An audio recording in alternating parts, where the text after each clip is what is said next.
Moving by Benning. Darnell Nurse left it in the corner. Gets up center. Perry scores! Corey Perry! Lilia able to shake away from Selanne. It's given away to Selanne. Around in front. Score! Teemu Selanne with the steal. And the fans want one. Score! On the board! Paul Kariya!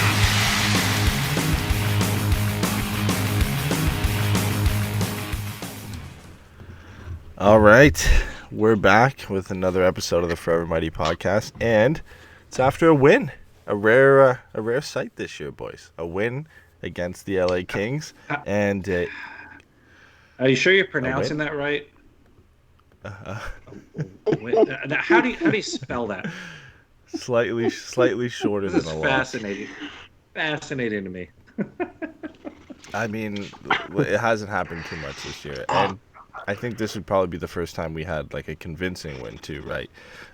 Ducks outshoot them like 43-21. I think at the end of the game here, it only come out with a 3-1 victory, and one of those goals being an empty netter. But it's one of those games that, despite kind of the smaller scoreline, it didn't really feel like they were ever going to bottle it. Like they were in control for pretty much 90% of this game. Yeah, no, 100%. It's a very nice change. Now I know what all the other teams feel like when they play.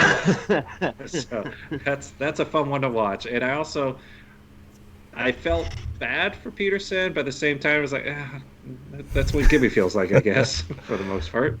Yeah, it was fun for Gibby to watch that happen at the other end of the ice for once. Yeah, that's what we're used to John Gibson having to go up against this year. I figured Quick would be in this game, but I guess we're in a new era for LA Kings hockey where it's Cal Peterson's net pretty much. It's not the Gibson-Quick battle that we're used to seeing. Yeah, I think they've been trading back and forth a little bit on it, and why not? The Ducks tend to have Quick's number the last little while, so I assume they just, hey, give it to the kid. Yeah. Yeah, I mean, what do you have to lose? Like, they're not, if they win a game, it's great, but they're not expecting to win games, so let the kid get a little bit of run and see how he does. It's not like the Ducks are a particularly threatening opponent. Yeah, it's the battle of the basement teams. We talked about this on the last podcast, how this rivalry is still a nasty one, and we're going to have 5 straight games of this later on in the season, so it's going to be fun to watch, but it doesn't have the same level of skill that we're used to seeing from a couple of years ago, where these teams were fighting for top of the Pacific Division, 2 of the best teams in the Western Conference, and now it's a shell, to say the least, of what it used to be. But I mean, you look at the opening part of this game, Nic Deslauriers fights McDermott right off the puck drop. They were discussing it before the game even started. I think the broadcast showed a little clip of Deslauriers chirping McDermott from across the blue line. So it still does have that edginess to it that we're used to. Yeah, I guess slightly. I guess that's like the most edginess I felt like throughout the game. And to quote John Allers and make Steven happy here, a little how do you do's just before puck drop, and then they actually go out and drop it. And that wasn't really a great fight necessarily. I mean, it kind of served its purpose, I guess, but that was about the only real super intensity that I felt throughout the game. It was kind of weird that they put that Deslauriers had the most fighting majors last year, and then this is literally his first fight this year. Yeah, I mean, I don't know that there's too many guys, especially, in the West, that he's going to be able to throw around with. I think for me, you guys kind of said it, like it really did kind of feel like the zombie version of what the rivalry used to be. You got a couple of good shifts where teams look like they kind of knew how to play hockey. You got to fight at the drop. There were a couple of hits, nothing really exciting too much. Comtois blew somebody up in the third period, I think. But I mean, it's really a shadow of the rivalry that so many of us loved for so long. Like I said it on Twitter the other day, like there was a point where I would rather watch a Ducks Kings hockey game than any other sporting event in the world. Like, it was just so much fun for me to watch those teams play at the height of their powers. And, this is kind of natural as far as life cycles of franchises and sports, but it is a little disappointing to just kind of see how much the air has come out of that rivalry. It's just, you're missing that, I don't want to call it desperation, but that added, piece to the rivalry. Those games meant something, a couple of years ago. Yeah. Right. It's the stakes. Yeah, exactly. You're stakes. missing that now. And it's, the teams still hate each other. And as we mentioned before, there's still guys that are sticking around on both teams from when the rivalry was at its peak. But yeah, you're missing those high stakes to the game where, it's a 4-point game in the race for the Pacific Division, whereas now, these two teams are likely fighting for the bottom of the division and trying to stay out of the the bottom 5 in the league as a whole. So yeah, you're missing that, but you know what, it still did feel like a Kings Ducks game. As much as we're kind of ripping on the rivalry falling apart here, it did still have a bit of that to it. I guess I'll disagree a little bit on that one. It didn't have it. I didn't see any big hits. I didn't see any big sways in momentum. And I guess you can attribute that to, them not really playing for much other than not trying to embarrass themselves, and also maybe not the fans in the stands that usually, whether it's an Anaheim game or a Kings game, those fans really kind of just amplify that a little bit. So I don't know if that kind of let the luster out, but I just couldn't remember any memorable hits that really kind of stuck with me. Whereas like I was just waiting for someone to just run into somebody and then just start. That just starts it. Like that's all you need is just that little ignition, and then everyone's starting to get into it. And it never really happened. You thought maybe it happened when they kind of nodded and did their fight to start the game, but I don't know. For me, this one just it was kind of everyone just play, spin around, get a shot. Let's play. See who can score more goals, and that's all we're really here for. The game felt like it was point, missing a bit of Josh Manson, because every time Josh Manson comes up against the Kings, he always gets involved physically.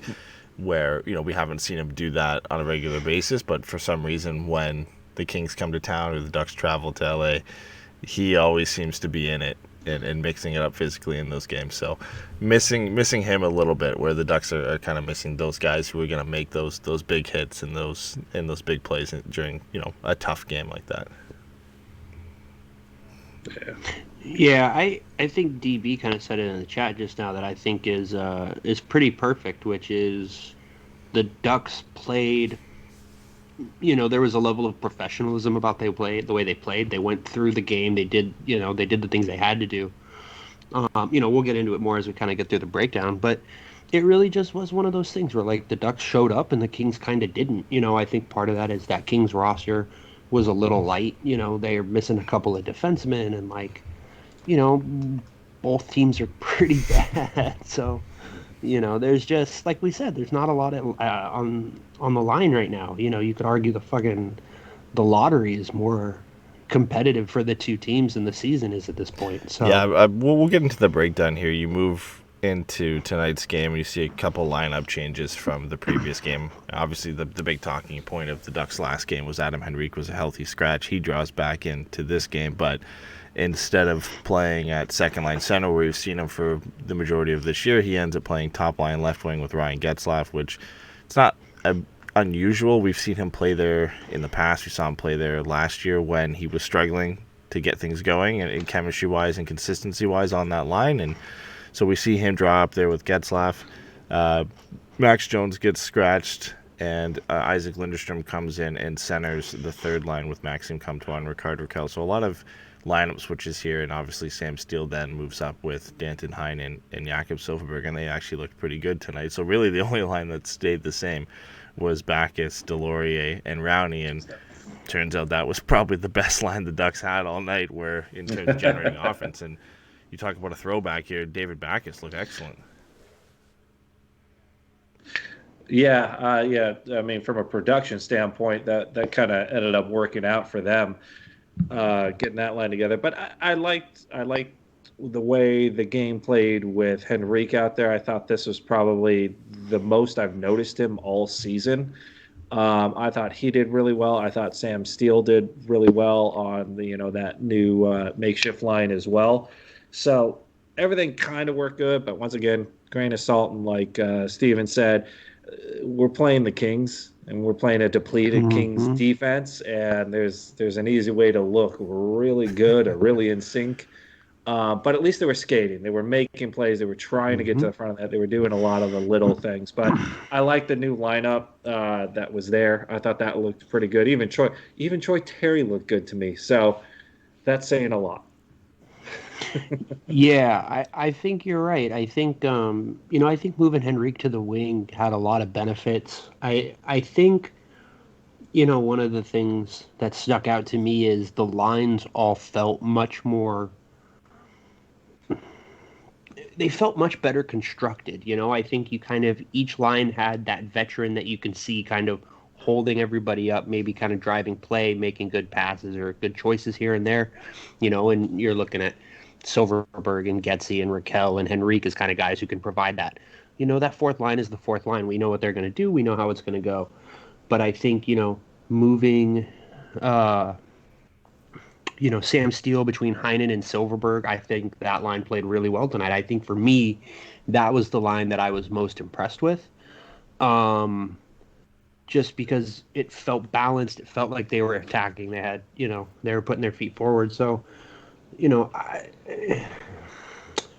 I don't know. It's one of those things. I think everybody looked a little bit better, but it's hard, not to kind of undercut a lot of it just because of it was a bad roster that they were playing. This is one of maybe 2 or 3 teams in the league that the Ducks can say they have a better roster than, Yeah, So, I kind of agree with that Sam Steele line. I feel like when you look at how that's constructed and you've got 2 of the best defensive forwards on the team, flanking Sam Steele down the middle, it gives Steele a bit more freedom offensively to get things done and be a bit more of a creative playmaker, which we know he has. But, when you play him on a third line with Troy Terry and Maxime Comtois, he doesn't necessarily have as much freedom to do what he wants offensively. And I think when you put him with those 2 guys in this game, you saw the benefits of that. I thought Sam Steele looked excellent in this game. I thought it was one of his better games of the season. Doesn't really show up on the score sheet, but I wouldn't be surprised that going into Friday and Saturday's game against the Sharks that we see if any line is going to stick together, obviously outside of the fourth line, that Steele, Silverberg, and Heinen could be one that kind of continues to go on moving forward. Yeah, that was a great setup by Silverberg too to get it to Heinen. And I was impressed with the way Heinen played as well. I thought the only person I would have said I didn't think had a good game originally was going to be Rowney, just given the early chances he had where he either tripped over the blue line or just decided not to pass on a 2-on-1. But then, he ends up making an amazing play later in the game. But also, he had a lot of good defensive plays. So he kind of did much better as the game moved along. But once again, all 4 lines I thought were rolling pretty well. And we'll get into the breakdown here. We already talked about Deslauriers and McDermott scrapping right off the face-off. Pretty decent fight. I think McDermott had a bit of a reach advantage, which you could kind of see in that one. He landed a couple hard ones. But, Nic Deslauriers is never a guy who's going to back down from a fight. It's I don't want to say it's. What are you saying? Sorry. No, I was just saying the one thing that was very unusual about that fight is I could hear all the stick taps on the bench. Like you don't ever hear that, but I could hear him like click, click, click, clack, clack, and I was like, oh man, they're really rooting him on. I'm like, oh, that must be what they hear when they're fighting is just their own teammates going on. Now I get why they stand up and hit that. That was just a unique thing that I had never really heard, and I don't think I'd ever hear if it wasn't for the unusual season that we have. Take the wins where we can, right? With no fans, you gotta take the benefits where you can get them. Yeah. So, but yeah, I was gonna say I don't want to say it's nice to see Deslauriers get a fight, his first of the season.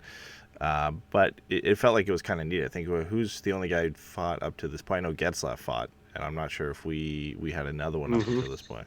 Manson technically Right, yeah. kind of fought, but he didn't get a 5-minute major, and then he got injured and hasn't played since. So Yeah, the real only fight is Yeah. Getzey and Yeah, Clifford. I mean, Yeah. Nic Deslauriers, if anybody's going to fight in this team, it's going to be him. And like you mentioned, Steven, earlier, that he had like the most fights out of any player in the NHL last year. So, it's expected there's going to be a few more by the end of the season. But moving on in the rest of the breakdown here, a few chances early on. I think Rowney had two on ones. He passed the first time and threw it behind. I think it was a trailing Nic Deslauriers, and then on the second one he decides to shoot it and shoots it right into Cal Peterson. Probably not the guys you want to have on a 2-on-1, to be honest. And both times Rowney probably made the opposite decision from what he should have. But the Ducks obviously getting some offensive chances, and it leads to the goal that we mentioned earlier here, where a great battle by Sam Steele to win the puck, and then Silfverberg bats it out of the air, like I think 3 or 4 times to get it loose up to Danton Heinen, and then he ends up blasting it past Peterson to make it 1-0. But man, that, like we said already, that line looked great. Danton Heinen gets another one. It's his 3rd goal in his last 5 games, and he keeps on rolling too. Man, is there any more like that is quintessential Ducks at this point? Or it's like, oh, you gotta fight. You got Sam Steele having to fight like the biggest dude on the other team just to get it over to Silfverberg, who has to like bat it 8 times, and then it's got to bounce to Heinen, who just has to bounce it over the goalie. And hey, we got a goal. I mean, it was just like, it's so much effort for such an ugly looking goal. That's how we got to score him this year, right? It's I did. That's what we got to do.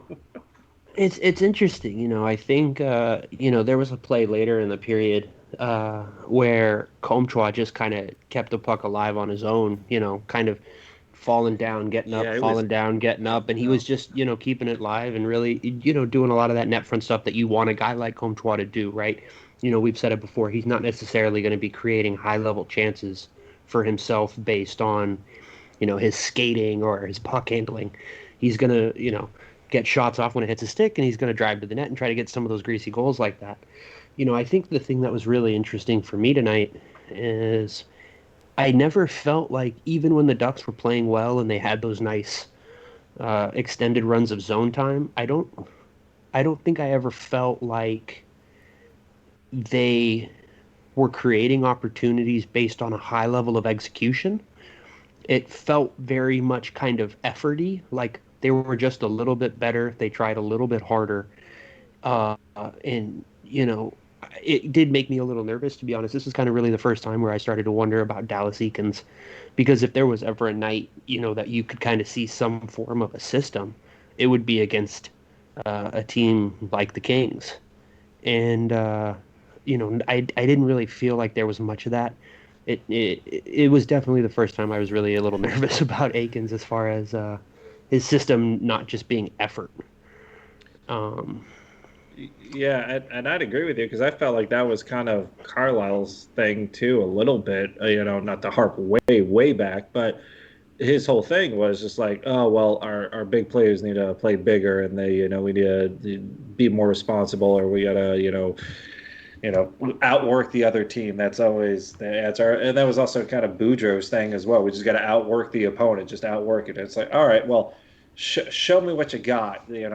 Make them be in positions where they can capitalize on it. And I didn't really notice that at first, but now that you bring it up, I would absolutely agree. It was just like, it was all right. We got it. We're holding it. What is this team going to give us that we can maybe try and pick apart, versus let's put our game and then make them make mistakes. It was more like, what mistake are they going to make that we can maybe jump on? And I don't. That's been their identity for a little while, and I don't like it. No, I think that's exactly right. I think you could say that kind of effort, maybe focusing a little bit more on defense than offense, is kind of that Gerard Gallant style, right? Where the system is really just about people knowing where they're supposed to be roughly. Everybody understanding that defense is a team effort, nobody really making any egregious mistakes, and then generating offense just based on an overwhelming skill advantage. And the Ducks don't have that. So if the scheme or the system that they're running isn't generating that offense for them, I don't know that there's enough talent on the ice for them to make up for it and generate their own offense. And I think, what you see is the lack of elite offensive talent or even just, high-end playmaking that maybe makes a system like that a little bit more feasible. So, given the roster now, like I said, I'm a little nervous as far as Aikens is concerned. Maybe if there was a bit more talent on the roster, maybe it looks a little different in the offensive end. But it was definitely something I noticed in this think when game. you look at the fact that throughout the entire first period here, the Ducks really had their foot on the gas. And I think, after the goal, the Raquel line had about 90 seconds of sustained zone time near the end of the period. The Ducks hammed the Kings in for really the final minute of the first period. But in all that zone time and in all that pressure, there really wasn't a threat to score. There wasn't any really dangerous, high-quality scoring chances. It's just the Kings being inept and not having, an ability to get the puck out of their own zone. And that's been a problem with the Kings all year. The broadcast mentioned it, and you look at the way the Kings have played this year, they don't really have any problems scoring goals. I think they're top half of the league in goals for. The problem with them is defensively, their structure in front of their netminders is not good, and they can't keep the puck out of the back of the net. Like, if this is a different team tonight, the way the Kings played, if this is a more dangerous offensive team, the Kings are getting absolutely obliterated in this game the way they played. But Anaheim doesn't have the offensive weapons to really make them pay and create the opportunities. Like Jay said, they're almost waiting for the Kings to make a mistake and capitalize on that mistake or work out in the system that they're playing. And it's something, we're used to seeing so far from the Ducks this year is really a lack of an offensive weapon, and that showed. It was a dominant first period. They outshot them 13-4, but it didn't look like they really threatened them beyond the one goal that they got. Leave it to us to have a Ducks win, a good first period, and we're just I saw sitting here you going, smiling God, throughout the so entire time I was better. talking. It's like they actually did well, but yeah, no, it's old habits. Old habits die hard. We'll get through this if they could just string a couple more together. But, I think it's interesting too, though. The other thing that I think, is you look at it, they didn't really penetrate into the center of the ice very much as they held the puck. The Kings did for the majority of the time kind of keep them to the outside. So even as bad as the Kings looked in their own end as far as not being able to slow the game down, control the puck, and get it out and give themselves a breather, they weren't really giving up a lot of prime real estate other than a couple of examples, like 2-1-0. the Backus goal or right, but literally a guy falls, and that's how the Ducks get a 2-on-1. Like, a dude literally had to fall for the Ducks to generate an odd man rush. Sniper in the building. So I just I think Ducks fans should obviously be happy that we beat the Kings. That always feels good. Yeah. But there's some things about this game that I don't know are as positive as maybe people feel like they are. But again, I don't know. That's just surface maybe value, right? Yeah, well, you muster over 40 shots and you only get 2 goals out of the whole thing, that aren't empty netters. That also kind of just like, damn, all right, we still really can't finish, but if we just really beat a bad team, we can do it by at least one goal. This is the perfect win for Bob Murray and Dallas Aikens if they want to just brush over the issues the Ducks have. Because they can look at this and say, we generated 43 shots on goal, we scored 3. We looked good, we looked dominant. If you even go into the analytics and look at the puck possession stats, the Ducks dominated in shot attempts over all 3 periods. But it was against the Kings. The Kings didn't play well.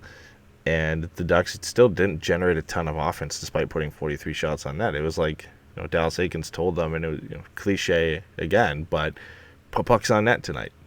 Throw everything you can on net. And I remember looking up, I think, halfway through the second period, shots were 30-13. I'm like, how is that possible? It does not look like the Ducks have generated 30 shots on goal, but they had. 100%. Never felt like that. Yeah. I think you kind of said it, Ed. I think this game in a lot of ways is a bit of a Rorschach test. I think you can look at this game and take out of it what you want.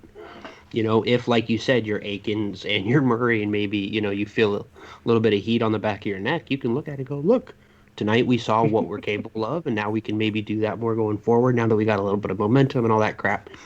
If you're us, you can look at it and go, ooh, was that really as good as maybe it felt? So I definitely it's think like it's like ownership is one parent and the fans are another one, and they're like, I just drew a picture, and they're trying to show it to ownership. Look, it's all the pretty colors, and then like the fans are over here going like, dude, you're totally outside the lines. I mean, you got it, but did you really?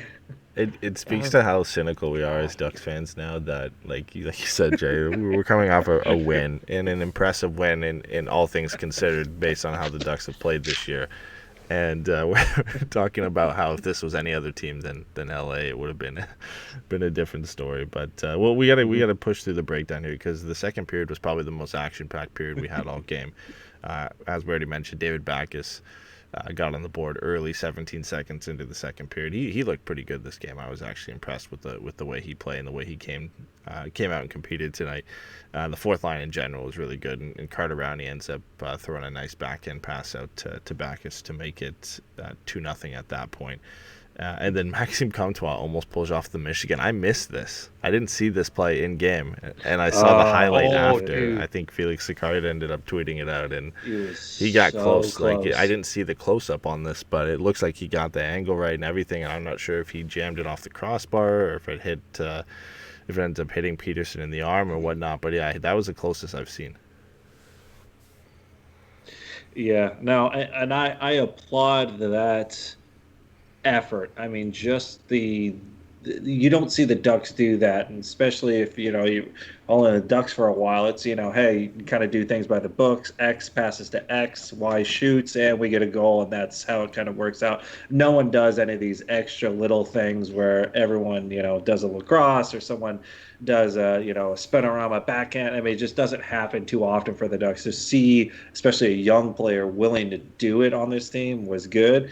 And then I gotta kind of throw Brian Hayward under the bus a little bit, because he's like, oh, he kind of got ran for it. I tell you, if it was me, I'd be a little upset too. And I'm just like, shut up. This is the new NHL. This is gonna happen. It's all goal scoring, and yeah, make him pay a price if you want to, but don't lament the kid for trying to do something that's a little exciting, and from behind the net where he's got no outlet, nothing else going on. At least he created a chance.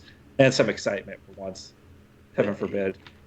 Yeah, no, my notes just say Comtois, Michigan with like 4 exclamation points. Like, I could not believe that he went for it. Yeah. And it's funny too, because like I was happy about it. It was fun to see, but like the entire time that this Michigan goal thing is kind of recently turned into almost an NHL meme as far as on ice play.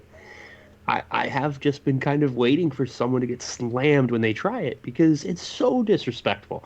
And I love it. It's like a crossover. Like, when it hits, it looks awesome. And I'm all for guys embarrassing other guys on the ice. It's great. But don't do it to guys.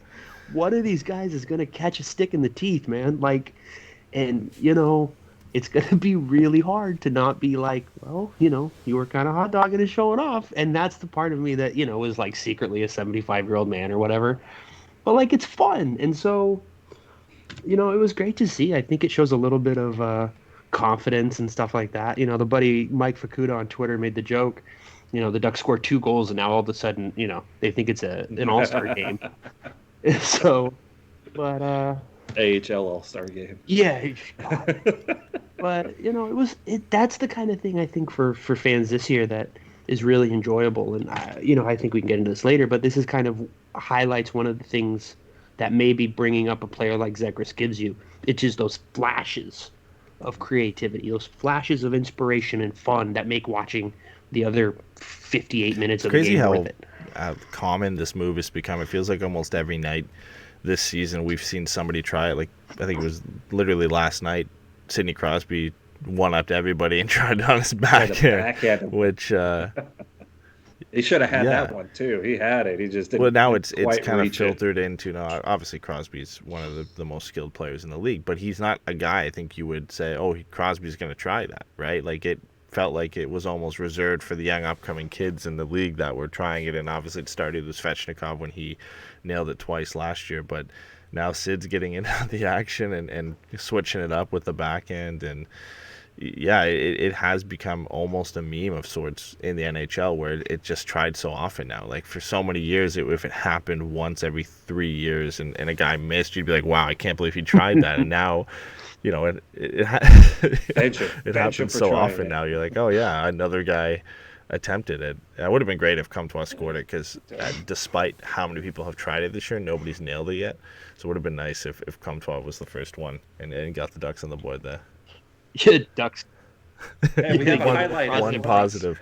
I mean, that Zegras shootout goal from the other night, that blew up weirdly. It was a great shootout goal, but I think it blew up specifically because it was Zegras.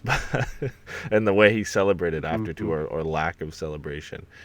The air of confidence there. It's just like, can we go home now? I'm done. Yeah, dude. I He really finished. just We're cashed good. a check, man. That was But so funny. If we're talking about Zegras, we have to talk about the kid who made his debut for the LA Kings tonight. World Junior Championship teammate of Trevor Zegras, Arthur Kaliev. I don't know if we joked about this on the Segue. podcast or if we were joking about this in... We Was did, it on the podcast? we did Okay, it we on the said, podcast. Yeah, oh yeah. Because once it happened, I'm like, oh my god. Yeah, well, I mean, Profits. it's so common now that if somebody's making their debut against the Ducks, he's probably going to score. And of course, we joked about that in the last show and said, yeah, Arthur Kaliev, if he makes his debut, because he'd been called up to the taxi squad at that point, he was going to score. And of course, he gets his first NHL goal. The only goal for the Kings tonight. But you know what? It's not surprising at this point. And then Trevor Zegras congratulated him on Twitter, which stirred up some weird rumors that he's frustrated. It's a call for help that he's congratulating one of his buddies. But hey, good job, buddy. See you soon. I mean, You're not allowed to be happy for your friends. it does That's make you No, wish no.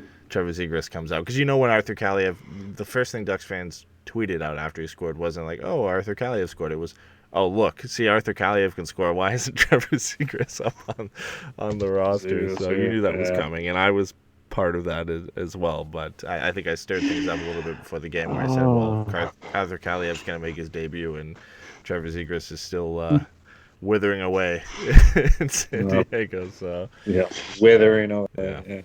Yeah. God, it's ridiculous. Having so much fun. So ridiculous. This whole conversation. It's so wild to me how I don't know if it's divisive or controversial or whatever it is, but just simply Zegras's existence within the organization and whether he is or isn't playing in the NHL has just become such a big deal. You know, I mean, at this point, it feels like, from a fan perspective, the two big storylines for the Ducks is, wow, John Gibson's really good and he's probably going to kill a teammate by the end of the season. And where is Zegras? Like, those are the two storylines at this point as far as what the Ducks are concerned. Yeah, and how do we get rid of Bob Murray? Probably those three Trevor things. Zegras thing has That's not branched unfair, out yeah. beyond just the Ducks fan base now. Pretty much because of that shootout goal. It went semi-viral. I think Spit and Chicklets quote tweeted it. Bar Down, TSN. Selanne. We got some Selanne stuff to get into after the game, because I love how he handled that situation and passively liking certain tweets that were targeting management and coaching staff, which was great. But yeah, Selanne even wants Trevor Zegras up at this point. I mean, we might as well just quickly wrap up the rest of the game here and get into that, because not too much happened in the third period. A couple good chances for the Ducks throughout. Henrique run one off the post. Would have been nice to see him get back on the score sheet after getting scratched the other game. But ultimately, it's Nic Deslauriers who ices the game with an empty net goal, seals the Gordie Howe Hat Trick, which is another, I guess, icing on the cake moment for this season. Is Deslauriers. It's the only hat trick we're getting, guys. Enjoy it. Until Trevor Zegras gets up, right? That's what we're waiting for. Right, yeah. But it'll be less cool when he does it 10 games in a row. It's such a weird situation. So like, imagine a team in any game being up by one, pulling the goalie, and the guy you have on the ice for that situation is Nic Deslauriers. Your fourth liner, and it's Drew Doughty who blows a tire. What other right, team right is in front doing of him. that right now, where your fourth line is your go-to shutdown? None, 'cause they don't. Maybe we'll score a goal, empty netter situation. Like, I I don't get it. Yeah, the fourth line's our top line, man. That shot though to me was so funny because not only was it from a decent distance, like I thought he was going to skate it a little bit more, Yeah. but then he also put it Right, high, top shelf. and I was like, dude, if you would have barred out on that shot right there, dude, you would not hear the end of it because it's like that's because you know what would happen? It would hit that, go the other way, they'd come back, they'd score, we'd lose in overtime or something like that. Just something stupid. Right? Yeah, it would just ping around the ice. Bing, bing, bing, bing, Let's go right there. bing. Incredible. But to be fair to Nic Deslauriers, he's actually, I mean, he was one of the better players in this game, and this season he now has 3 goals, which ties him for the Ducks lead with Danton Heinen and Maxime Comtois. So, he's got to Obviously, stop he's the guys we fighting. expect. He's got to stop fighting and protect really. those hands. I mean, we're chirping him a little bit here, saying why would you have him out here in that situation? But when he's co-leading the Ducks in scoring right now, I mean, who else are you comfortable putting out there? And the fourth line is good. David Backes got on the score sheet. Carter Rowney probably could have had a couple, and he ends up picking up an assist. Deslauriers had, I think, 2 points in this game because he picked up an assist on the goal. So, I mean, you know, I walking back my words here a little bit, but he did have an impressive game. No, but I think both of those things can be true, right? Like you can definitely look at it and be like, yeah, he played well and he certainly deserved, based on the season and the game, like the opportunity to be out there at the end of the game defending a lead. But the idea that simultaneously doesn't speak particularly well for the state of the organization, like that's a whole other thing that is also true. Get out there. We need you an empty net. Never mind. Deslauriers. Get out there, kid. He's going to have the C by the end of this season. It's just one of those situations, again, where the way Anaheim plays and the way Dallas Eakins kind of rewards players, like if you're a Derek Grant or a Carter Rowney or a Nic Deslauriers in the league right now, there is no better place to be than in Anaheim. Like you're getting a shot, you're playing minutes, and you might get on the power play. Is your career in the dumpsters? Do you want to live in Southern California? Come to Anaheim. Corvidian is Holzer is pissed right now. He thinks he would be a 25-minute night guy. Vinny Lettieri played on the power play in the one game he played, and Andrew Agozzino came up, and I think he got some power play time because he slotted right into Adam Henrique's spot on the second line center role. I mean, he did okay that game. I think he won like 10 faceoffs, had 6 block shots. Like he was actually not bad in that game, but. Yeah, the Ducks are literally rewarding anybody at this point with power play time and extra minutes if you can, go out there and actually show some effort. You know what, though? Or produce. Yeah, but I think that's good, right? Like, if you're going to be honest about this team, which we have tried to be, then that's the stuff you want, right? You want to set that kind of precedent and that tone as far as having your coach reward, the guys who are playing well. You don't want to feel like somebody's cap hit or their resume from the year before is dictating the ice time that they're getting. Like I understand that is to an extent an inevitability because those are kind of used to kind of get an idea of who these guys are, but like if they're not playing well, they shouldn't be on the ice, and so I think having Eakins be able to do that and reward those guys is good, and I think it's a positive thing going forward if the team can continue to grow. I will say I thought Backes looked really good tonight, and he really raises the floor on that fourth line. I have a hard time thinking, unless it's coming in as a winger, that Derek Grant needs to be in the lineup most nights. It's really hard for me to think. I think Backes looked really good tonight, and he really kind of brings the bottom on that lineup. We might see that decision come a little bit sooner than we thought, because I think Eric Stevens on the real-time section of the Athletic app mentioned that Dallas Eakins said that Derek Grant should be back for Friday. If not Friday, then Saturday. So we'll find out then on how that goes. Wasn't it 6 weeks? I don't remember them ever putting out a time, but yeah, I didn't think it was going to be this quickly. Like I didn't think it was a day-to-day thing. I think Manson was 6 weeks. Yes. Manson was 6 weeks. There it is.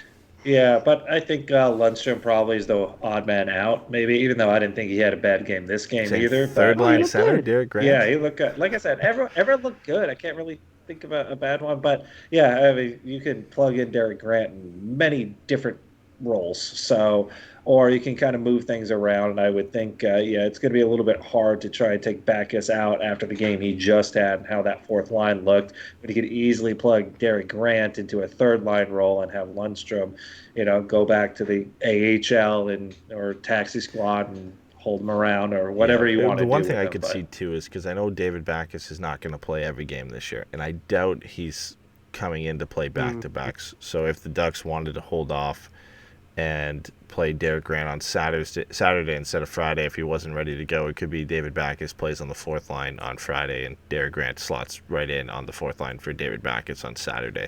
I can't imagine, no matter how well, I mean, Backus could go in and score 2 goals on Friday, and I still don't think he would necessarily be a shoo-in to be in there on Saturday. Just, the position he is right now, I don't think the Ducks... If he's scoring 2 goals, if anyone's scoring 2 goals in a game on the Ducks, they will be in the very next game. I don't care how tired they might be at that point.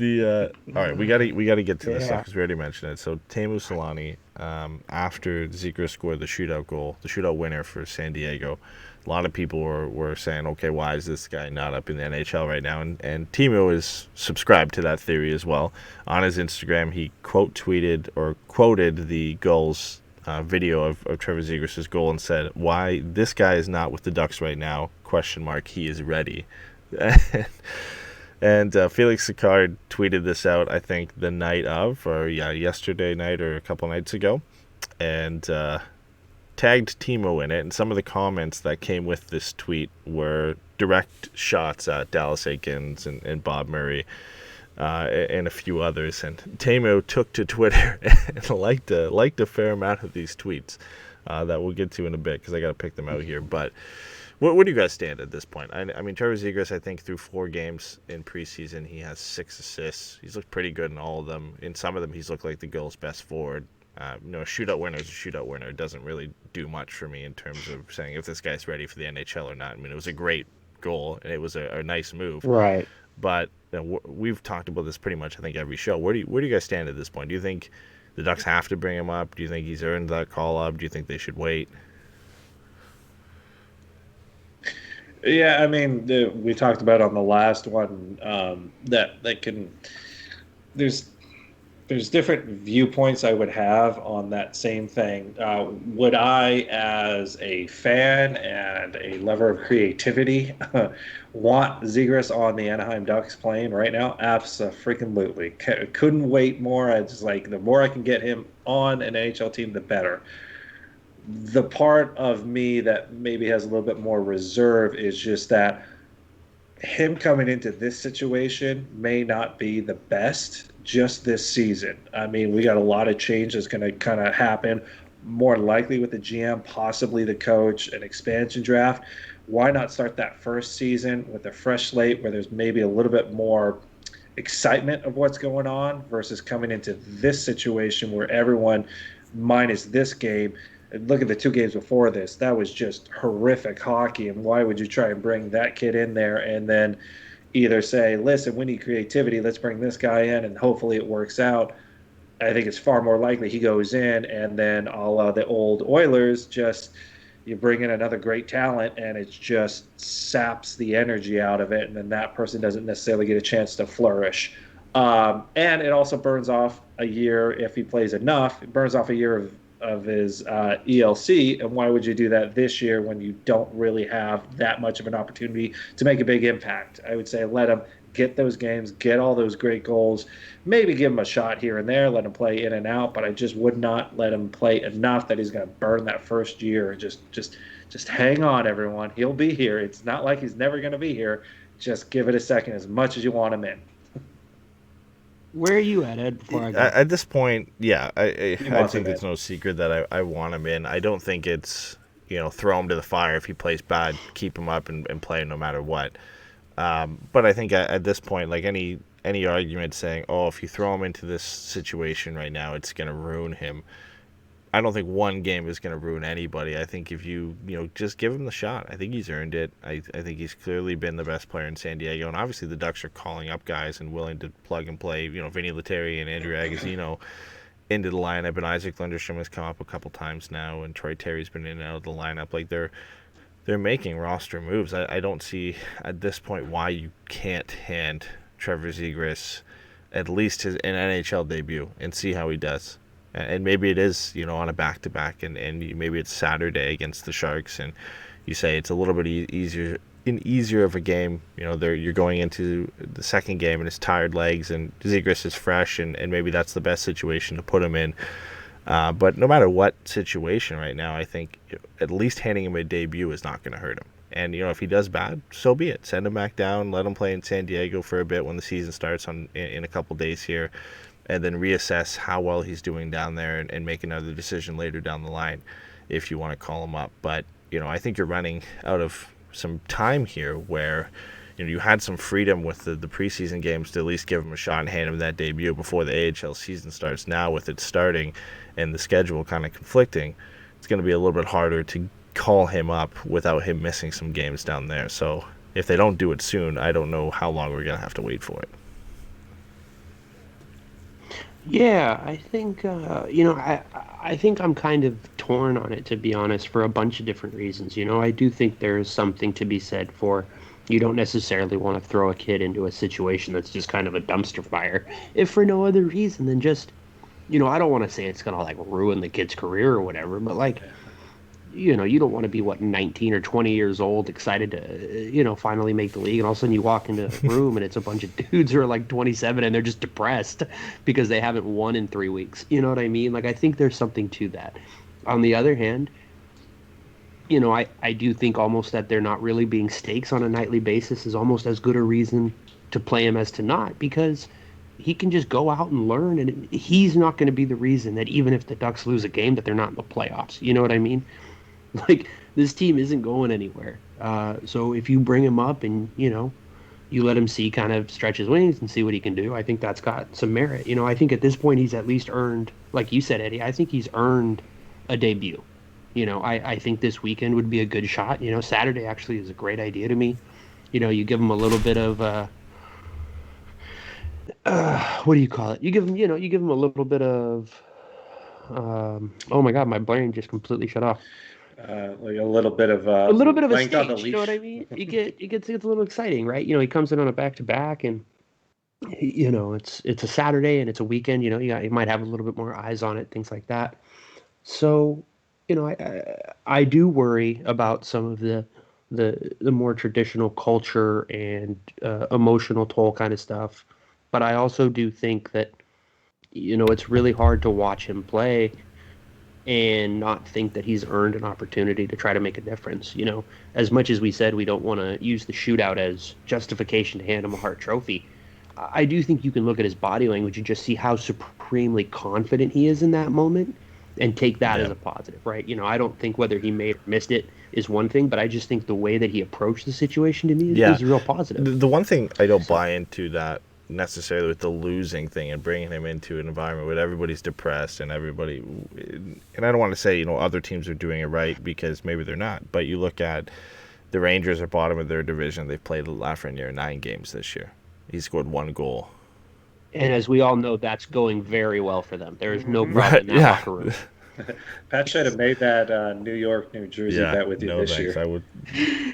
Everything is going great for the Rangers right now. I mean, do you think it's ruining Lafreniere's career that he's got 1 goal in 9 games in a losing environment? Do you think for the Senators right now that they're the worst team in the NHL? They're 1-8-1 after getting blown out by the Oilers again tonight. That Tim Stützle, having 3 goals in 7 games and playing the majority of those games in a very, very bad team is hurting his development. I think for 1 game that doesn't apply. I think you can make that argument maybe for Tim Stützle and Alexis Lafreniere, because they've played the majority of their team's games this year, and how much is that hurting their development being around that atmosphere, especially with the Rangers.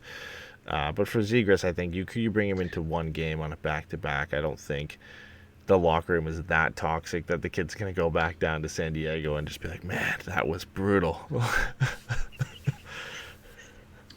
Yeah, I guess my biggest fear is not necessarily that 1 game or that 2 game or even 3 or 4 games. It's that if he plays well enough that they keep him on this team and he burns that first year of the contract. Why burn that contract with this year that's not going to amount to much. Even if it's like, wow, it's exciting, it's great, we got something to be happy about. If you can do that through 3 or 4 games and then put them in the AHL, say, listen, we love everything you're doing. This isn't that we don't think you can compete. We just know what we have in you, and we want to see that for at least this next 3 years coming up. We gave there's a little bit of a taste. So I don't know if that's maybe my fear on it, is just that, hey, once we put him in there, can you turn that switch off? And, would it be really bad to go like, listen, you're doing everything right, but we just got to put you down there. And then he's got to go like, oh, okay, this team sucks so bad, I can't actually get my career started yet. And so I guess that would be my biggest fear on unless that. He comes out of the gate flying. I think no matter what, I think I would agree with you there that there's no point in burning, the first year of his entry-level contract if he's, got 3 points in 6 games. And he's looked good, but he's not looked, just like he's 100% ready yet. I think at that point you could be like, okay, you're going to go back down to San Diego, you're going to finish the year there, and, we'll bring you up next year, and you should be ready then. But if he comes out and produces at like a point per game over a 6 or 7 game trial, and there's no reason to send him down at that point. Yes, you burn the year off his entry level, but he's proven to you that he's ready at that point. And again, this is all hypothetical, but so what? You're burning a year off his entry level contract. This guy is ready for the NHL, and the Ducks aren't going to be hampered by the cap in 2 years that they're going to be in a Vancouver Canucks situation where they're worrying about signing Elias Pettersson because they've made a bunch of bad deals and signed some very bad contracts. Like the Ducks 2 years from now, if they have to sign Trevor Zegras to an entry-level contract and he's had just an exceptional first, 2 or 3 years to his rookie career, then they'll take that as a win because they brought him in at the right time and he dominated and they didn't have to look back. So I think at this point, like at least the 5 or 6 games to give him a trial, see what he can do, and make your decision off that. And if he forces your hand, then it's still a win for the Ducks, because the only way he's forcing your hand there is if he's coming right into the lineup and making a big impact right off the bat. Yeah, I think there's definitely an opportunity cost as far as burning the year, not burning the year, having him up, having him down. Like you guys both said, he could force your hand and play great.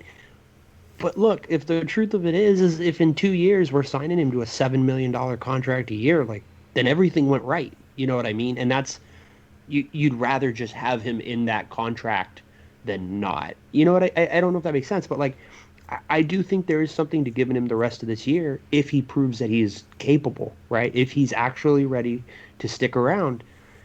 Yeah, dude, just take the year, make as many mistakes as you can, learn as much as you can now. Because this time next year, we're maybe going to hope that these games are a little bit more important and the stakes are a little bit higher. We think we might actually be that fringe playoff team that we pretend we are. I don't know that I mind the idea necessarily of letting him have 35 games of just crap to just see what he can do. All right, well, you guys kind of convinced me a little bit on this one because not only that, and then I was thinking about it too, factor in who he is as a person or a player, and just he seems to exude confidence, and nothing seems to kind of to him, and he's kind of got it down. And so maybe on somebody who's not necessarily that full of confidence in their ability, maybe there's a falter here or there. But I feel like not only could he should produce at the NHL level, that he's got the wherewithal that even if it doesn't quite work out, it's not going to send him into a spiral of which he'll never come back from. I think he's too talented and too smart, hockey IQ wise, to be able to not come out of maybe not a great showing or anything like that. So, I want to hold on to that one more year. Just feel like the Samuelis right now. Money. We still have to pay Perry, don't we? Oh, I don't want to spend money. I think we're edging closer to a debut for Trevor Zegras here at some point. I can't see the Ducks pushing it off that much longer. I mean, they could I don't want to say surprise everybody, but they could just basically tell everybody to fuck off and leave him in the AHL for the entire year and not even hand him a debut. Don't put it past Bob Murray, man. Yeah, no, he'll do it out of spite. He'll do it to prove a point. It's like, what does social media say? F him. So let me ask you guys this: it's the 2nd of February. Do we think we see Trevor Zegras before March? Yeah, I say yeah, because if it's not this weekend, the AHL season starts in 2 days on February 5th. So he's going to be playing on a regular basis down there. And based off what we've seen so far in the limited preseason action he's had, and I think in 2 of those games, you could argue he was the Ducks' best player or the Gulls' best player on the ice. And in the still the pretty Ducks, much. And So look at the AHL chances team, he created. Had a few chances he probably could have scored himself too. And he walks out of it with 6 points in 4 games, and you look at that and say, he probably could have had a lot more. He could have, I don't want to say doubled that, but he walked out with a couple goals and a few more assists if he could have finished off a couple of those plays, or the lineman he was passing it to could end up cashing it in. So if he continues that play over the first 5, 6, 7 games in the Gulls season, he'll force their hand at some point. And that's what I think it comes down to here is, if it's not this weekend, and if the Ducks don't feel like they have to do it now and they want to give him a little bit to start the year, I think he's just going to be that good, just based off how much we've seen of him so far, that they're going to have no choice. They're going to have to at least hand him a debut. Yeah, there's 4 scenarios that I see, and only one of them would have Zegras not playing up, and that is if the coach of the Gulls literally says, hey, listen, he's got a good offensive upside, but he's got to work on a lot of things defensively, and that's a long shot, in my opinion. The other 3 are, how are the Ducks playing? If they're doing well, I still think he gets a shot in there, because even them doing well, I don't really see that happening anyways. But if they do, they probably want to add him into that, just see how he can fit into a team that's really kind of kicking, or doing well. The Ducks just are doing average is another scenario, and if they're doing average and they expect to win now, then pump in the kid. What difference does it make? And if they're doing horrible, then once again, put somebody else in and see what happens, especially if you're quote unquote playing for now. So the only scenario I see is that where, the people who are watching him play game in, game out, just so, well, he's really good on offense, he's creative, but, there's some other things he needs to work on before he's NHL ready. And that's the longest shot. So I'd say he's far more likely to probably get in the NHL. I want to get back to what kind of started this off with the Teemu stuff, and his the tweets that he liked on Twitter were kind of telling and a bit funny about how Teemu Selanne feels about the Ducks organization right now. The first one was fairly harmless. It was somebody just tweeting out a hashtag Teemu for GM. That was the first one he liked. And We're coming back maybe to could that. get some We are hints coming there back to that, by about the way. how he could feel about Bob Murray and him liking that tweet and whatever.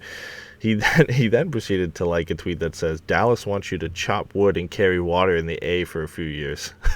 So he went out and liked that one. And then the most telling one here was a tweet from Spencer Woods that said, incompetent front office / coach, more worried about what's happened in the past than this new rare circumstance. And he slapped a big old like on that one too. So clearly Teemu is not happy with the way the Ducks run right now. I mean, I'm not surprised. I mean, the guy is a competitor and he wants to win, and he's a lifelong Ducks fan, and wants them to be good again and wants them to win too. And you can look at his Instagram posts, he doesn't understand, like many of us do, why Trevor Zegras hasn't been given a shot yet. But I'm surprised he went and actually took the time to like these tweets, and the ones he actually liked were a bit telling about how he feels. Yeah,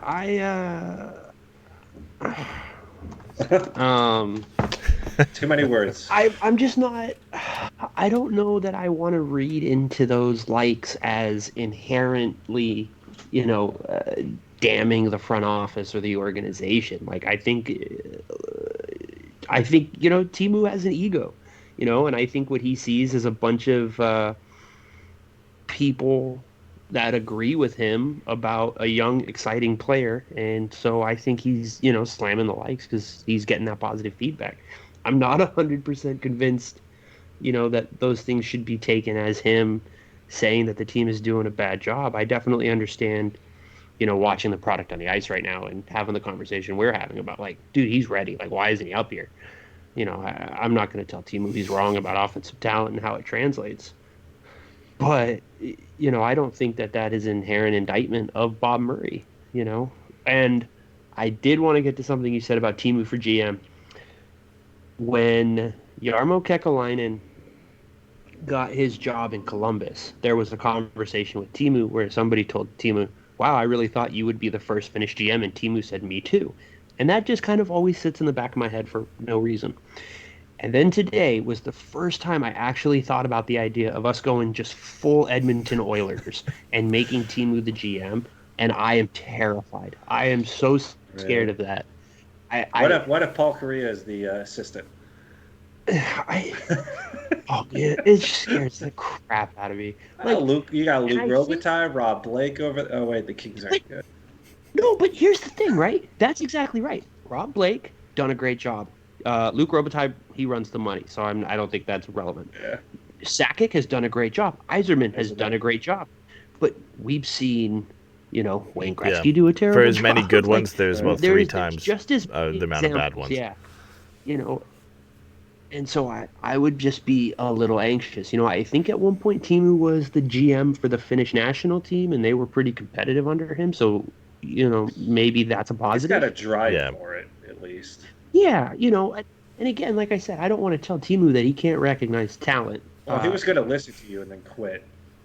Right, exactly. DB Lowry he was really kind of went where I was going with this, is that Teemu would be the GM, Correa comes in as the assistant, Pronger comes in because he had a front office role with the Florida Panthers. He comes in and does like head of scouting or does what Luke Robitaille does for the Kings, and then Scotty comes in as the head coach to replace Dallas Eakins, and you just do a full.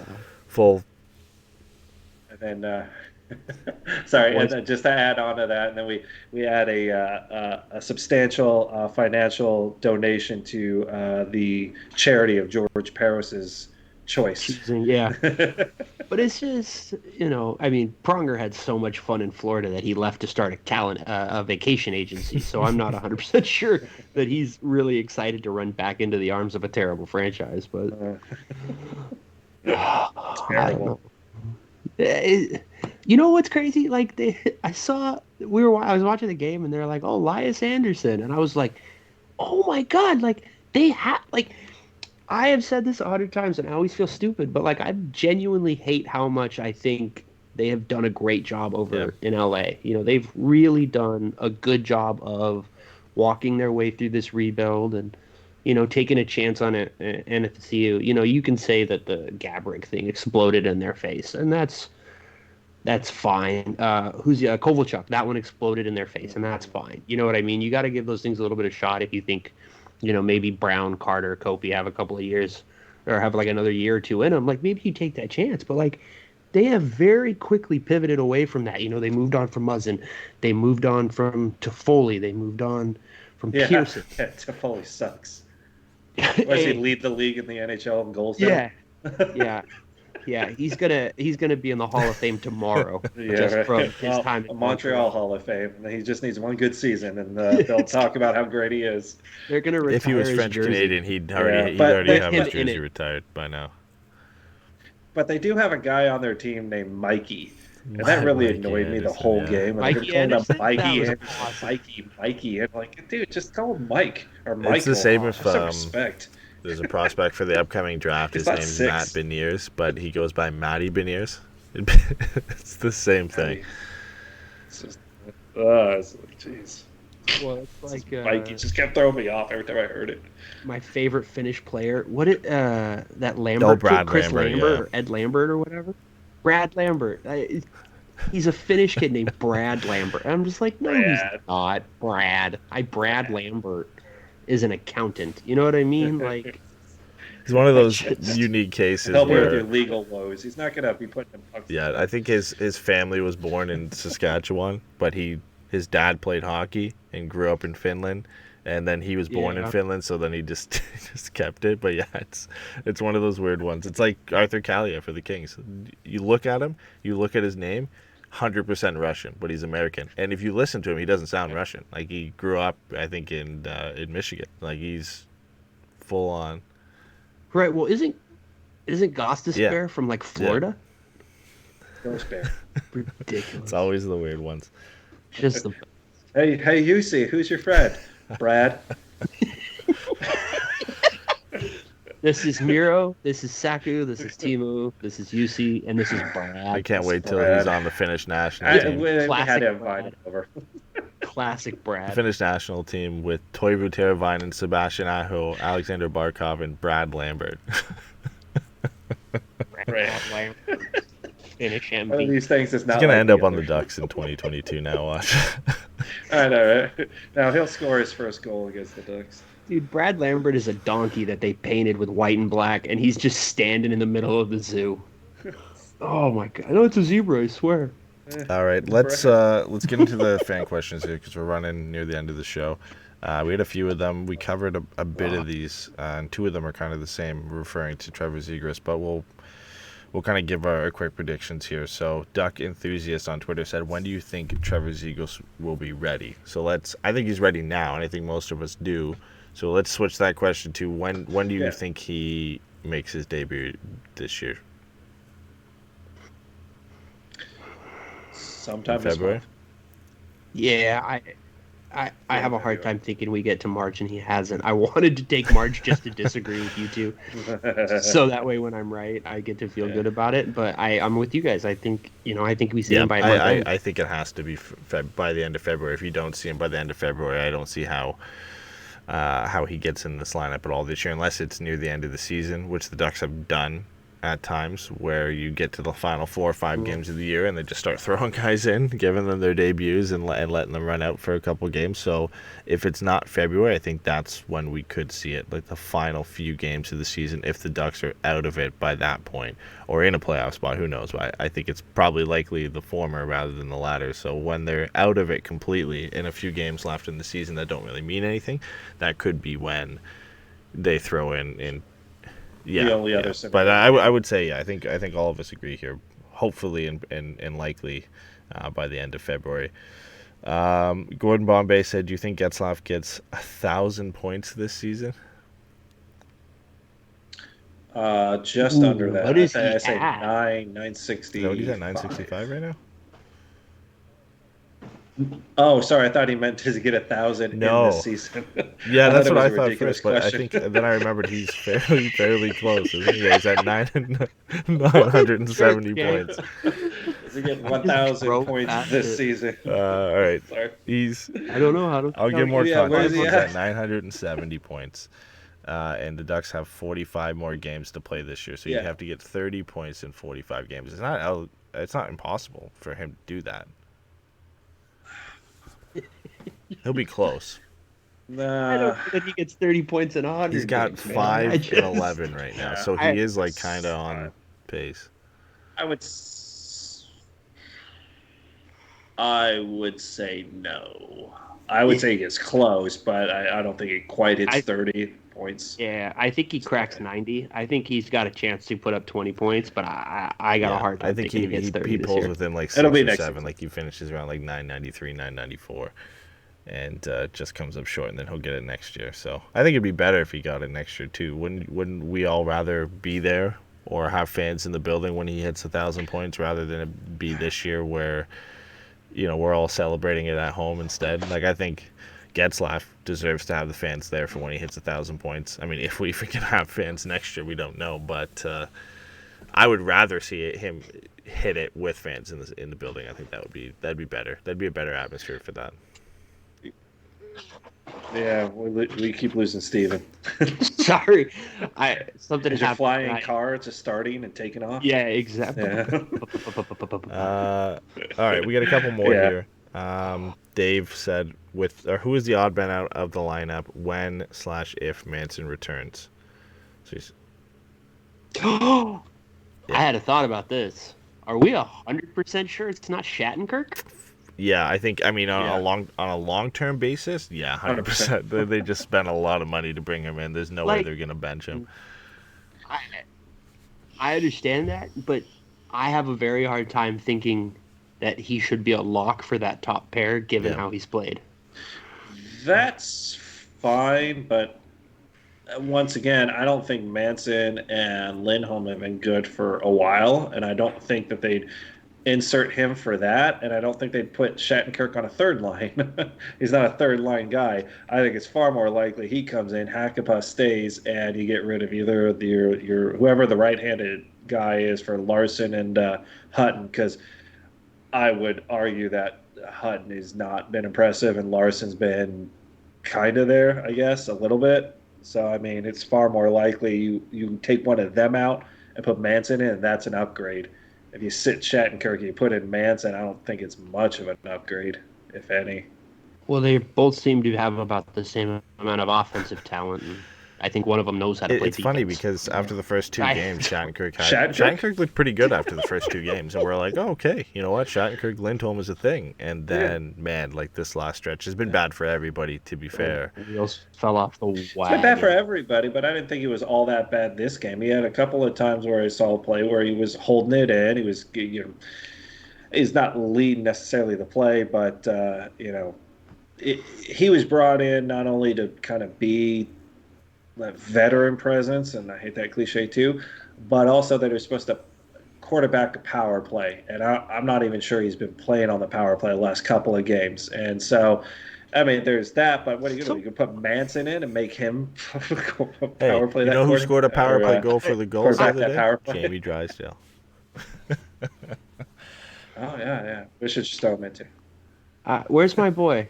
Where's my boy Hunter Drew, the offensive Yeah, he's an juggernaut offensive from the juggernaut. back end? Farmers League in Slovakia. They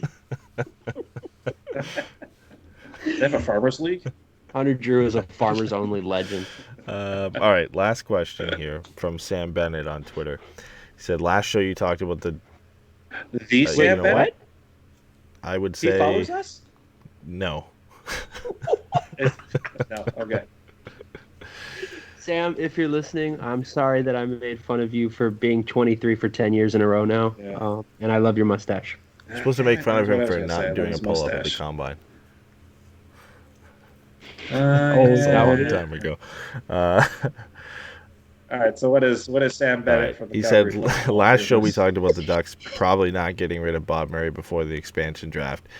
I understand that you normally don't want a new GM going into an expansion draft, but do we really trust Bob Murray after he botched the last one? So would you be comfortable moving Bob Murray out before the expansion draft and bringing in a new GM to cover that, or do you want to stick with the same, at least just through the end of Bob Murray's contract here? I don't think Bob Murray's doing anything that's going to screw over the next GM. So at this point, it's not like he's doing anything that's, hey, listen, I'm taking on a whole bunch of bad contracts and I'm trying to save my career. I think he sees the writing on the wall as well.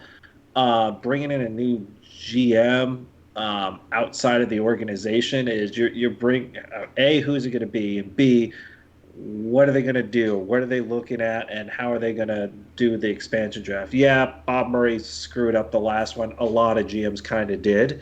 So I don't feel like he's going to make that same mistake. I think he's kind of in a better position this year anyways, because a lot of those contracts that are pretty crappy come off the books. So he's not necessarily in that position where he's got to try and, give away good talent if they take away a big contract. So I feel he's fine. He's going to run out his thing, but the only way I see him kind of losing it is if that team just does the St. Louis game like 10 games in a row. If that happens, then you just got to go, okay, listen, we got to do something. Interim assistant GM, you come in and let's make something else work because this is just too embarrassing to watch. Yeah, so here's my thing about that. I think, the trade deadline is April 12th this year. I think you've got until early March to make your decision. At that point, as far as an ownership group, you have to know who's your GM for next season. Because it goes trade deadline, expansion draft, entry draft, free agency. If you're going to bring in a new person to run hockey ops, then I think they deserve every chance to make this roster over in their image. And I think having a trade deadline in a shortened season and an expansion draft are as good a chance as they're going to get to do that. If Bob Murray is the GM at the end of the season, then I don't think he's gone. But I do think that if the ownership feels it's time to move on, as many of us do, then you got to get the new guy in as soon as possible. I think it's such a rare situation with the way everything is going to play out this year that I think it would be unfair to the next guy not to give him the benefit to try to make it happen. The only thing I could see is if the assistant general manager becomes the new one, because then he could work hand in hand with Bob Murray and maybe kind of have some say or some sway in what's moving forward. But if you bring in just, hey, this dude needs to be GM and we're just going to bring him in, it kind of sucks at that point that now he's got no say. He's just literally got to work with the roster he's got and maybe something in free agency. But it's very rare that you would see a GM go through the draft process and then stick it out through free agency just to bring somebody else in later. Yeah, I just think it's just very poor management from that point. I think as much as we have a lot of questions about the roster, we have a lot of questions about management, at a certain point, this all really starts to be about the ownership and how complacent they're going to be and if they're going to pay attention. Like, I don't think it's to the point where you should just do whatever the fans say, but it feels like a pretty significant portion of this fan base is pretty upset with where this team is at, if for no other reason than it doesn't feel like they have a plan, and it doesn't feel like the guy in charge is either honest or he gets it. You know what I mean? That's a weird spot to be in, where it's like he's either lying to us or he's an idiot. And I don't know which one it is. Yeah, it really could be both. And that's, I think at a certain point, ownership has to come in and be like, look, dude, this is our team and this is our money. Yeah, well, and like, these are our fans and these are the people that we're asking to come in and spend money and, give us their time. Like, it's Southern California. We got plenty of things we can do. If watch the Angels lose. Yeah, no, absolutely not. Never. The Angels are awful. But I think that this is a really big year for a lot of parts of this organization, not the least of which for me is definitely ownership. I'm really curious to see where their lines are as far as what they're willing to tolerate. Realistically, if Bob Murray is fired middle of the season, there's only one option the Ducks go with, and that's, at least even on an interim basis, promoting Martin Madden to general manager and then pushing that decision on pushing the interview process for anybody else. And, you've started the Eric Tulsky movement, and there's, a few other guys that people want as well, where you push that to the end of the season, because nobody is taking an interview mid-season if they have a job. And teams won't usually allow you to talk to their guys. Like, Carolina's not going to allow the Ducks to talk to Tulsky in the middle of their season and pry him away from their team.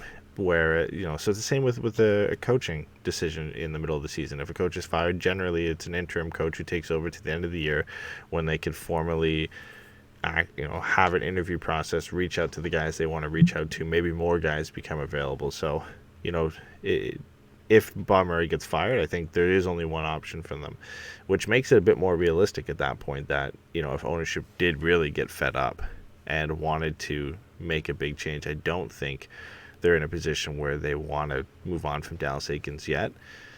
So it's really their only option then is to move on from Bob Murray. So that it's possible. I think it's very unlikely that Bob Murray gets moved out before the end of this year. But if they did want to go that route, then Martin Madden, as at least on an interim basis for the time being, is the only option they have. Yeah, no, I think that's absolutely right. Yeah. I don't know that I have anything substantial to add. It's got to be Tulsky, man. You just got to bring that guy in. He's so smart. Just can't. Just anybody. GM, I mean, I don't want to say anybody because we're obviously, whoever we bring in, we're stuck with for at least a couple of years. But like, just a new direction is what I think this fan base is so desperate for, or any direction, and or just like a new insight on building a roster, and we're so used to what Bob Murray hockey is like and what players he likes and what types of players he likes to bring in, that we really haven't seen anything else. And when you went from Brian Burke to Bob Murray, there wasn't a huge difference in terms of the types of players they like and the type of team they want to put together. It was fairly similar in that sense. And I mean, that's what hockey was back then, and that's the, you needed to build those types of teams to be successful. But I guess, but Brian Burke was also willing to spend money. Yeah, he had a bit more freedom. Yeah, I think that's also kind of chapping everyone's ass. Is that there's never an influx. It's always we got to build from within, draft well, and then eventually we're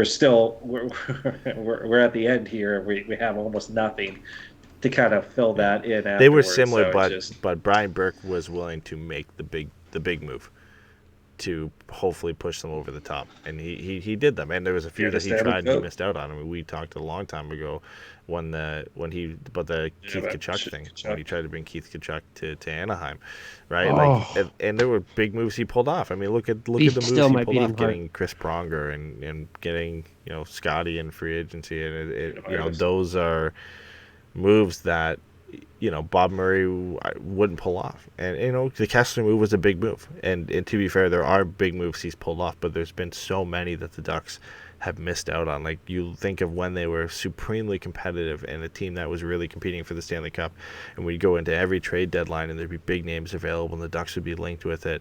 Evander Kane was one for a while when he left Winnipeg, and Max Pacioretty when he was leaving Montreal, and every year there was a guy that the Ducks always felt like they went down to the wire with, and then Bob Murray just never pulled the trigger on it. And I think that's kind of the big difference between the two of them. Yeah, for every Kessler he got 3 Heatleys. Or Derek Grants. Yeah, I definitely think that there's a very nuanced conversation that needs to be had about Bob Murray's tenure as the general manager of the Ducks. I think that for a small market team, he has done a lot of things well. I think he has been an incredibly stable and consistent presence at the top of the organization. I think the problem is that the candle just burned all the way to the bottom. I just don't think there's anything left for him to do, and I think a new change of direction is really needed.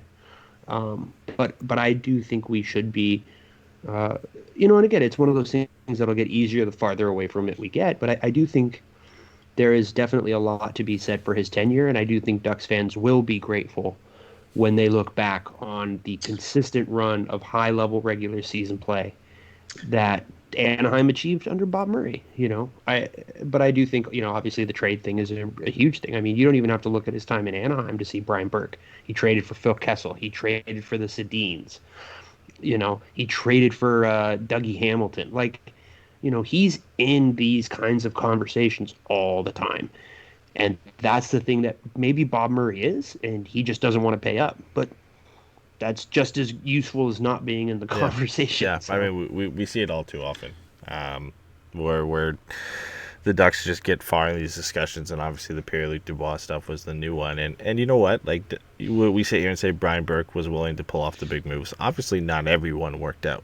And there's plenty of evidence to show that there were a lot of big moves that Brian Burke made that didn't pan out. But you got to make some to win on some. You know what I mean? Like, if you don't make them, you're losing on them. So all the ones that Bob Murray went down to the wire and it didn't make happen, that's a loss. And, Brian Burke made some happen. Some of them really panned out and ends up winning a Stanley Cup. And obviously there's always going to be a few that don't work out for you. But that's the risk you run, and that's how you try and build a championship team or push a team that's competing for a Stanley Cup over the edge to being a true Stanley Cup contender, is going out and making those deals and hoping that they pay off. And it's sorry, Jay, let me go. I think it's also important to note though that every trade you don't make is a decision. And you are still running the risk of that going just as bad as a trade. What you're choosing is you're saying that the guys I have right now are better than the guys I'm going to get, or it's not worth the cost. And so that's still a choice that you're making, and that's still a cost that you are paying in that opportunity cost. And so as much as, a trade can blow up in your face, not making a trade can be just as devastating. So or having that reputation of Bargain Bob is well, let's see, who's worth $1 million who needs to resurrect their career, or we don't need to make a trade at the deadline because we're going to get an injured player back, and that's like we pick somebody up. It's like twist it around all you want, but at the end of the time, eventually the fans are going to just remember that we just went for, the bottom of the barrel, and hopefully we find a diamond in the rough. And we did that for so long. We maybe missed out on a lot of opportunities to make this team better in a significant way. And especially if all those little ones just don't keep panning out. You go, well, it didn't cost us much. You say, well, it cost us the season when, we didn't spend a lot of money, but we could have spent a little bit more and actually had a better opportunity to make the season worthwhile. So I'm not as optimistic as you are, Steven, as far as Ducks fans being able to just forget and look back and go like, you know what? He was really stable. I think they're going to look back and go like, wow, we could have just had better chances. And it was just inability or unwillingness to take that you can dive look back. in. To be no, cliche. for sure.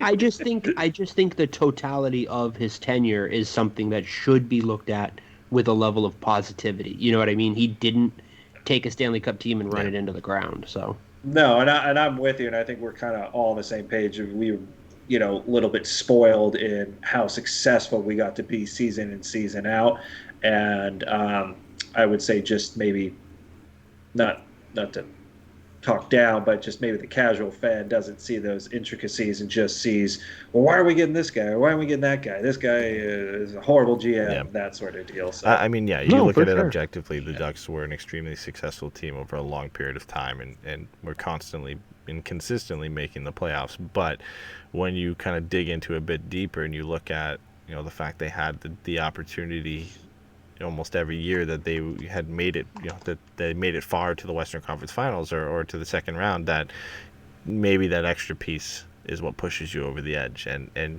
it goes from looking at it as, oh yeah, we were so successful, to what could have been and what did we miss out on because we didn't make those moves to push us over the end. We got to wrap this up because we're over an hour and a half here, but we will be back on it already is for me. We'll be back on Saturday. Obviously the Ducks have a back-to-back against the Sharks on Friday and Saturday this week. Hopefully come Saturday night we're talking about Trevor Zegras having an excellent debut for the Ducks.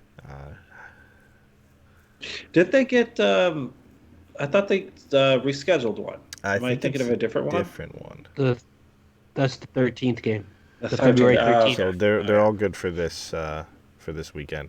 So it's Friday, Saturday against the Sharks, the first two meetings against the Sharks this year. I think that completes the set. I think after the Sharks, we've played everybody in the division this year. So we'll start playing people for the second time, moving on after that game. But it'll be a good series. The Sharks are... We'll really get it on the second time around. It's the second time through the We got to complete our 20-game predictions, too. We'll go back to those. Stephen, where you had said they'd win 4 games in 20, I think, right? So they're at 4 now. So they have to lose every single other one to hit it. I think Jay, you might have had 5. Yeah, but that's not out of question. I'm on the other end of the spectrum. Yeah, I had 8 and Pat had 11, which is a long way to go for the Ducks to hit 11 wins right now. They'd have to pretty much win out. Just say it. 7 in a row. Yeah. That would be 8. Yeah, it'll be tough. But anyway, we will be live after that game, same place, same time. I think it's a 10 p.m. start, so we'll be live about 15 to 20 minutes after the game against the Sharks. 7 p.m. Yeah, 7 p.m. West Coast guys, I always forget. So 7 p.m. start on Saturday. I think it might be the same Friday, but who cares? We're not doing a post-game show on Friday. We're all enjoying the game on Friday. So, anyway, thanks for coming out, guys. I need to go to bed. We'll be back. We'll be back Saturday night. Thanks for coming out, guys. You guys take care.